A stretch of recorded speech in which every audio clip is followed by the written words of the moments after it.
খারাপ হয়, আখিরাতের কাজও জাহান্নামে যাওয়ার কারণ হয়, আখিরাতের কাজও দুনিয়ার কাজ হইয়া যায়।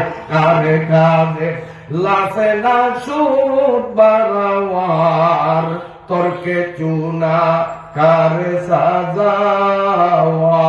তো কষ্ট হয় আপনাদের? ওয়াজ তো আমার দায় হলো ঢুকতে পারিনি, এখন তো জ্বালাই চলে, জ্বালাই তো শেষ করতে পারছি। শিহাবুদ্দিন হুজুরের অবশিষ্ট ওয়াজগুলি করতেছে, এটা আমার চিরাচরিত নিয়ম। আমার আগে কোনো বক্তায় ওয়াজ করে আমি যদি আইসা শুনি, তো ওনার অসমাপ্ত কথাগুলো আগে পুরা করি, আর টাইম পাইলে আমার ওয়াজ করি, আর না পাইলে আমার 10 দিন বাদ থাকে।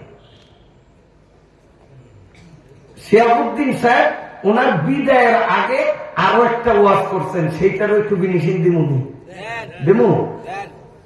আল্লাহ, শিহাবুদ্দিন হুজুর থাকলে যে কত খুশি, তারপরে দোয়া করতো যে হুজুরে আজ ভালোই করছে, আমার ওয়াজটারে ফিনিশিং দিছে। উনি কিন্তু আমি যখন এই গেট দিয়ে ঢুকি সালাম দিয়ে হুজুর আমি তো বিশেষ কাজে চলিয়া যাইতে হবে, বলি ঠিক আছে যান, আপনি যান, কিন্তু কামানের দাঁড়িয়ে আমি করবো আজকে, মনে মনে করি ঘরে করিয়ে। কষ্ট হয় না? আসলে কষ্ট হয়নি? কি বলে ওয়াজ চলবে? দুধ বুঝিয়া কবির নেই, জোয়ান রাখো, তোরা আমাদের আগামী দিনের ভবিষ্যৎ। আল্লাহ দিলে এমপি হবি, মন্ত্রী হবি, মেম্বার হবি, চেয়ারম্যান হবি, সালিশদার হবি, সমাজের নেতা হবি, তোরাই তো বুঝিয়া কবির আসেনি। তবু কথাই কথা, ওয়াজ চলবে, ওয়াজ চলবে, যুবকরা ধরে ওয়াজ চলবে। ওয়াজ যদি চলবে, এই কথা যদি আমার দ্বারা বাস্তবায়ন করতে চাও, দ্বিতীয়বার আবার আমার আল্লাহরে হাত দেখাইতে হবে যে আল্লাহ এতদিন যা হইছে মাফ করো, তওবা করছি, 5 ওয়াক্ত নামাজ ধরমু আর ছাড়বো না। দেখি যুবকরা সাহস করে উঠা উঠা। মাশাআল্লাহ, মাশাআল্লাহ, আল্লাহ কবুল করুন, আল্লাহ কবুল। আজকের ফজরেই দেখবেন প্রতিটা মসজিদে একটা নতুন দৃশ্য হবে ইনশাআল্লাহ। আমি আল্লাহর কোরআন ছুঁইয়া বড় গলায়, ছোট মানুষ বড় গলায় কইলাম, যেইটা জীবনে পশ্চিম দিক পাশারও খায় নাই, ইনশাআল্লাহ আজকের ওয়াজে যদি আসিয়া থাকে, দেখবেন ফজরের জামাতে ও আসবে। খালি ওপরে একটু জাগাইয়া দিয়ে, মুরব্বীর একটু ডাকিয়া দেন। এতদিন ডাকলেও শুনিয়া না শোনার ভান করিয়া খালি কম্বলের তলে বলাইতো। এখন কিন্তু কান খাড়া রাখবো, দাদায় বলান নি দেয়, কতক্ষণে বলান দেয়, খালি বলান মন্টুরে আজান দিছে, দেখবেন আপনি মন্টুরে কইছেন আজান দিছে, করার আগে উঠিয়া যাইব। লেপেতন কিরে উঠবি না? উঠবি না? এই যুবকটার কথা উঠবি? তোদের জন্য দোয়া করি, আল্লাহ তোদের ভবিষ্যৎকে উজ্জ্বল করে দিন, জোরে আমিন। আল্লাহ তোদেরকে ইসলামের বীর পুরুষের কাতারে মঞ্জুর করেন, আমিন। আল্লাহ তোদের ভবিষ্যতের পজিশনকে সমুন্নত করে দেন, বলেন আমিন। শিহাবুদ্দিন হুজুর ওনার ওয়াজের শেষ প্রান্তে উনি বলেছিলেন আলেমদেরকে মহব্বত করা, মনে আসেনি? আলেমদেরকে মহব্বত করার জন্য উনি কয়েকটা হাদিস, একটা না প্রায় 8-10টা হাদিস পড়ছেন। আমি সেগুলি পড়বো না, কারণ উনি পড়ছেন, আমি তো দিব ভাই যেটুকু উনি রাখিয়া গেছেন। উনি 8-10টা হাদিস পড়িয়া ওই হাদিসের বাংলা অনুবাদের মাধ্যমে আপনাদের বুঝাইতে চেষ্টা করছেন যে আলেমদেরকে মহব্বত করা দরকার মুসলমান হিসাবে, এটা আমাদের উচিত। বুঝাইছে না? কেন আলেমদেরকে মহব্বত করবেন? আপনারা হয়তো মনে করবেন আলেমদেরকে আমরা মহব্বত না করলে আলেম পাত্তা থাকবো না, এই জন্য হুজুররা কোদাল তো নিজের বুকের দিকেই টানে। তো হুজুররা হুজুর কথাই তো কইব, কি বলো? আলেমদেরকে মহব্বত আপনারা না করলে আলেমগ খাওয়ান জুটবে না, এই জন্য আলেমদের মহব্বত করতে কইছে না? না, এটা ভুল। কেন আলেমদেরকে মহব্বত করবেন? আলেমদেরকে যিনি মহব্বত করবেন তার কপাল উজ্জ্বল হবে। আপনি মহব্বত করার দ্বারাও আলেমের লাভ হবে না, আপনি আলেমের সাথে শত্রুতা রাখলেও আলেমের ক্ষতি হবে না। আপনি যদি আলেমকে মনে প্রাণে মহব্বত করেন, আপনার মর্যাদা সমুন্নত হবে।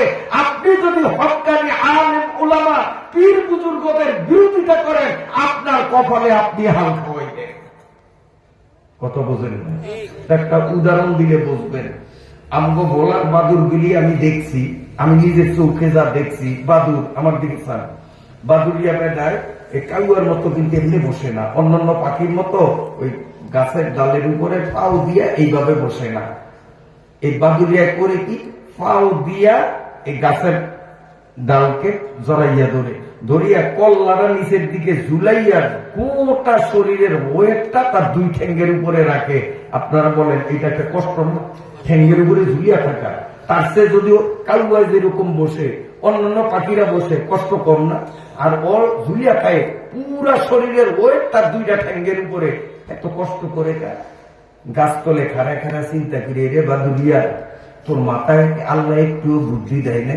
তুই দেখে দেখে তো শিখতে পারস, অন্য বাকিরা কি সুন্দর আরামে বইয়ে, আর তুই এত কষ্ট করো সারাটা দিন ঝুলিয়া তাও এই বোকার করার বোকা, একলা একলা কই আর কি। পরে আমার মাথায় বুদ্ধি আইছে, আল্লাহ আমার মাথায় বুদ্ধি দিয়ে দিছে, বলেন আলহামদুলিল্লাহ। আমার কে যেন বলতেছে, বাদুরে ও মৌলবী তুমি বুঝো নাই, আমি খালি খালি কষ্ট করি না, আমি তোমার চেয়েও ভালো করিয়া বুঝি। আমি যদি এইভাবে বসতাম কষ্ট কম হইত, ঠ্যাং পেঁচাইয়া ঝুলিয়া থাকলে কষ্ট হয়, বুঝি না যে এমন না, বুঝিয়াও ঝুলি, তার পিছনে রহস্য আছে। কি রহস্য বাদুরিয়ায় কয়? আমাদের চোখে একটা সমস্যা আছে। পূব আকাশে সূর্য যখন ওঠে, এই সূর্য পশ্চিম আকাশে না ডোবা পর্যন্ত আমরা বাদুরিয়ারা চৌকে দেখি না। আপনার এখন বাদুরে যে কলা চুরি করে, দিলে করে না রাত্রে করে? এ খোদার কসম দিয়ে কইলাম, কেলা চুরি দিলে করে না রাত্রে করে? কেন? গরনা বিনা বড় যে পারা চস, গরনা বিনা তো বড় যে পারা চস, চশমায় আফতা বরাচে গুনা। আল্লাহ সমস্ত পাখিকুলের মধ্যে বাদুরিয়ার চোখের মধ্যে একটা বেরাম দিলেন। আকাশে যখন সূর্য ওঠে, বাদুরের চোখ টনটন করে, সূর্যরে সহ্য করতে পারে না। এই জন্য বাদুরে বলে, আমি পা উপরের দিকে দিয়া আমি এইভাবে সূর্যরে লাঠি দেখাইয়া বলি, শালার সূর্য তোরে কে বলছে উঠতে, তুই ওঠার কারণে কলা চুরি করতে পারি না, তোরে লাঠি দেখাইলাম, আজকে 3 ঘন্টা আগে ডুববি, আমার পেটে বড় ক্ষুধা। এইভাবে ঠ্যাং দিয়া লাঠি দেখায়। বলেন তো বাদুরিয়ার লাঠি খাইয়া 3 ঘন্টা আগে যে সূর্য ডুববো? মানে 3 ঘন্টা আগে উঠবো না? না নির্দিষ্ট সময় ওর লাফিয়ে সূর্য কিছু আইব যাইব। এরপরে আমি নিজে দেখছি, আপনারা চাইেন বাদুর যদি দেখেন কালকে এই পরীক্ষা করবেন, এই তো ঝুলিয়াতে ঠ্যাঙ্গিয়া গাছাইয়া কল্লা হইল নিচের দিকে, কতক্ষণ পরে পরে এই কল্লাটারে এইভাবে গাড্ডারে মোড়াইয়া উপরের দিকে উঠে চোখটা মেলে, চোখটারে খোলে, খুললে আমার দিকে চান, আমার দিকে চান। ও আর চোখ দিয়েও শুনতে হয়, খালি কান দিয়া শুনলে হইব না, এবার চোখ দিয়া শোনেন। আমি নিজে দেখছি কল্লাটা মোড়ান দিয়া উপরের দিকে উঠাইয়া আমার দিকে চান, বুঝলেন? কতক্ষণ পরে পরই কল্লা উঠে, মানে সূর্যরে ব্যাঙ্গায়, সূর্যরে ব্যাঙ্গায়, ব্যাঙ্গাইতে ব্যাঙ্গাইতে একেবারে আসরের টাইম, সারাদিন ওর ক্ষুদার জ্বালা সহ্য না। এখন কো সূর্য তোরে এত লাঠি দেখাইলাম, এত ব্যাঙ্গানি দেখাইলাম, তুই যে এখনো যাস না? সূর্য কয়, তোর ব্যাঙ্গানিতে আমার কিছু আসে যায় না, আমি আপন গতিতেই চলবো।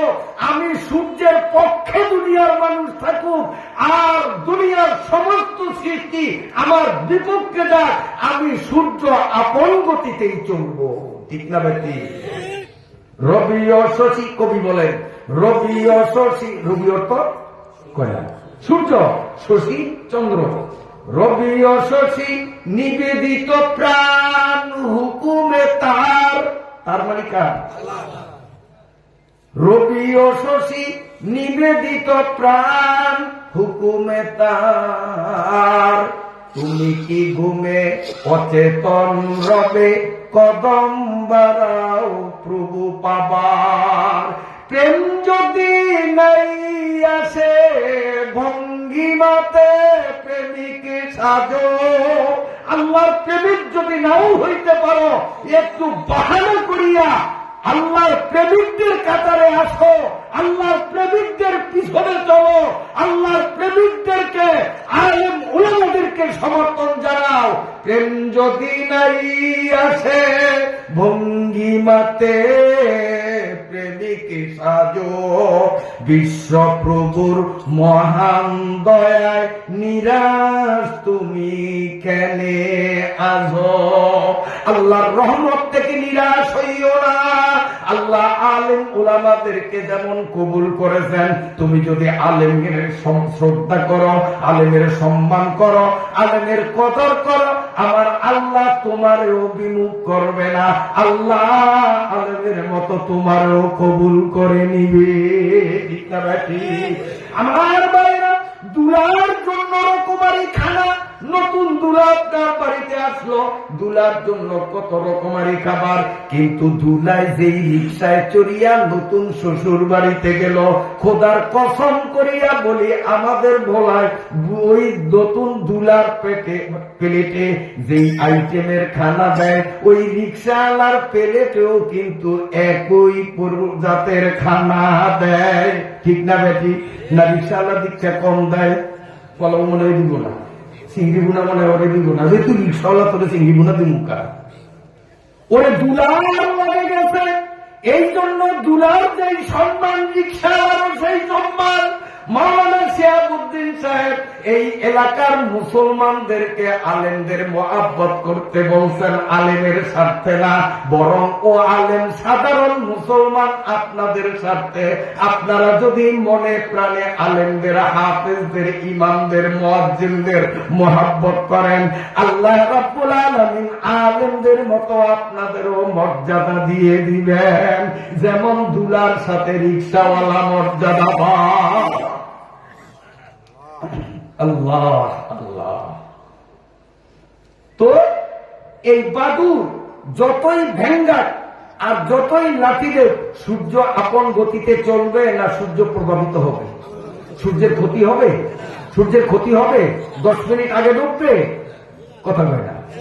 তাহলে গোটা পৃথিবীর মানুষগুলো যদি আলেমদের শত্রুতামি করে, এতে আলেমদের কিচ্ছু হবে না। তারা হলো ইসলামের সূর্য। আলেমদের মর্যাদা আপন গতিতে কিয়ামত পর্যন্ত সমুন্নত থাকবে। আলেম বিদ্বেষী মানুষগুলো মানুষ রূপী বাদু। এটি মানুষ না, দেখতে মানুষ হলেও খেসালত গুণে বাদু। এটি তো বাদু যেমনই তো এটিও তো বেজার হয়েছে নিয়ে আমার আল্লাহ আল্লাহ। আমার ঘড়িতে এখন 10টা 3 বাজে, আর 10টার পরে মাহফিল নেওয়াটা আমি উচিত মনে করি না। তারপরও আপনাদের থেকে জানতে চাই, এতক্ষণ আমি আমার আগের হুজুরের ওয়াজের মোটামুটি একটু ফিনিশিং দিলাম। এখন আমি যে আয়াত তিলাওয়াত করছি, আমার আয়াত যদি ধরি আপনারা থাকবেন না যাইবেন? হ্যাঁ থাকবেন? বুঝে সুঝে করা লাগবো। আমি এখন বোঝেন জ্বালাইতেই সময় এক দূর গেছে, তো আমার নিজের দায় কত দূর লাগবো বুঝে শুনে কম ধর্ম। আমারটা ধর্ম ধরলে থাকবেন। এতে যদি এসার তো ভরছি, কোনো চিন্তা নাই। যদি ফজর থেকে দেয় যে ফজর নামাজ পড়িয়ে আজকের মাহফিলের মুনাজাত দেব, থাকবেন? সাইকা কে কে সাহস করতে পারে? ছায়ালি 144 এটা এখন না। সাই এ ছায়ালি আপনামেন মাশাআল্লাহ মাশাআল্লাহ। আপনারা নিয়াতুল মুমিন খায়রুম মিন আমালি, মুমিনের নিয়ত তার আমলের চেয়ে উত্তম। আপনারা বুঝিয়া শুনিয়া আল্লাহর কোরআনের বয়ান শোনার জন্য যেইভাবে হাত উঠাইছেন, আল্লাহ রহম করছে যে আপনাদের স্প্রিং নাই। যদি স্প্রিং থাকতো গুতার লগে মনে হয় সাবিয়াটা ঘুরে উঠতেছে। যেইভাবে হাত উঠে আগ্রহ দেখাইলেন, আমারে কি পাগলে ভাইছে? আত উঠেছেন সারা রাত ওয়াজ শুনবেন, আত উঠেই তো সারা রাত ওয়াজ শোনার সোয়াব পাইয়েই গেছেন। তো ভূতে ধরছে ঘুম বাড়িয়া এলো খালি ভূতের বেড়ার দিব, দরকারটা কি? আইসি ওয়াজে সব কামই করতে। আত উঠাইয়া সারা রাত কখন পর্যন্ত ওয়াজ শোনার সোয়াব পাইয়েই গেছি। তা এখন ছুটি দিয়ে দেবো, আপনারা ঘুমাইবেন, আমিও ঘুমাবো। গত রাত সূর্য অস্তের পর থেকে সূর্য উদয় পর্যন্ত 1 সেকেন্ড এই বন্দা ঘুমাইবার টাইম পাই নাই। এরপরে সূর্য উদয়ের পর থেকে এখন পর্যন্ত 1 সেকেন্ড ঘুমাইবার টাইম পাই নাই, শুইয়া বিশ্রামের টাইম পাই নাই। শিহাবুদ্দিন হুজুর যতক্ষণ ওয়াজ করছে ততক্ষণ এখানে শুইয়া ছিলাম, ঘুমাই নাই। ওই লাইটের আলো চোখে পড়ার কারণে চোখ বুঝিয়া পাইছি, চোখ বুঝিয়া রইল এই যে আলো চোখে কাজ করে। এরপর একটা রুমাল দিয়া ঘুরিয়া একটু শান্তি নিলাম, আসলে কিন্তু ঘুমাই নাই। 24 ঘন্টায় 1 সেকেন্ড ঘুমাই নাই। তারপরও ইনশাআল্লাহ আমার কথার স্পিরিটে আপনারা আশা করি অনুমান করছেন ফজর ঠেকাইলে আমি ঠেকাইতে পারবো, আমার সেই সক্ষমতা আছে ইনশাআল্লাহ। কারণ আমি বহু মাহফিলে এরকম করছি, ফজর ঠেকাইছি, এই ভোলাই করছি, কত ভোলার বাইরে শেরপুর, তারপরে টাঙ্গাইল, তারপরে আপনার ময়মনসিংহ, ফজর ঠেকাইছি বহুত মাহফিলে। আলহামদুলিল্লাহ আমাদের ভোলায়ও কয়েকটাই ফজর ঠেকাইছি, বড় মাহফিলে, ছোট মাহফিলে না। আলহামদুলিল্লাহ একটা লোক পড়তে বসতে আমি দেখিনি। আমাদের ভোলা আমার বাসার থেকে 2-2.5 কিলোমিটার দূরে হাজার হাজার মানুষ আলহামদুলিল্লাহ হয়। এটা আল্লাহ পাকের শুকরিয়া, আল্লাহ পাকের মেহেরবানি, আমার উস্তাদদের দোয়া, আপনাদের দোয়া। অনেক বক্তাই আছে বিদেশে বড় হুজুর, কিন্তু নিজের দেশে খাওয়ান নাই। আলহামদুলিল্লাহ আমি যেই ভোলা সদর থানা, বাদবেন থানা, আমি যেই গ্রামে বাস করি নবীপুর, আমার নবীপুরের মধ্যে ঢাকার চিটান থেকে জাগরে আনে মেহমানেরা, তাই বিশেষ অতিথি আমি অদম, আমার বাড়ির থেকে 10 হাত দূরে প্রধান অতিথিতে আমি আখিরি মুনাজাত অধিকাংশ মাহফিল আমি দিই। আলহামদুলিল্লাহ আমার দিন প্যান্ডেল সারা যায়, পর্দা মধ্যে খুলিয়ে দেওয়া লাগে। কিন্তু আমার মনে বড় দুঃখ, আজকে এই তরুণ বাজারের মুসলমানদেরকে এত বলিষ্ঠ আওয়াজে ডাকছি, কিন্তু আশানুরূপ আসেন নাই। যা আসছেন একবারে কম না, কারণ ময়দান ব্যাখ্যান ভরছে। কিন্তু আরো লোক আসলে এই পর্দা খোলা লাগতো। আমি ধারণা করছি যে আজকে কমিটি বাধ্য হবে পর্দা খুলতে, কিন্তু ওনারা কমিটির উপর রহম করছেন, নাইলে কমিটির কষ্ট হইতো। এই জন্য আসেন, আমরা গেলে তো পর্দা খুলুন লাগবো। আলহামদুলিল্লাহ ময়দান কানায় কানায় ভরে দিচ্ছেন। আল্লাহ তাআলার কাছে দোয়া করুন, আমিও দোয়া করি যে আজকে আল্লাহ তাআলা আমাদেরকে যখন মাহফিলে আনছেন, বলেন তো আমাদের ঠকাইছে না জিতেছে? ঠকাইছে না জিতেছে? এই গুরুত্বপূর্ণ কথাগুলি ওয়াজে না এলে সন্তান ইনশাআল্লাহ আজকের ওয়াজের যারা জীবনে করছেন দিক পাচারও খায় না, ইনশাআল্লাহ নামাজ ধরবো। কিরে ধরবি না বাবা? এই যুবকরা কথা কো, ধরবি না? আল্লাহ কবুল করুন। এখন ছোট্ট মুনাজাত দেব। মুনাজাতের আগে আমার সাথে সাথে আপনারা বলেন আস্তাগফিরুল্লাহাল্লাযী লা ইলাহা ইল্লা হুয়া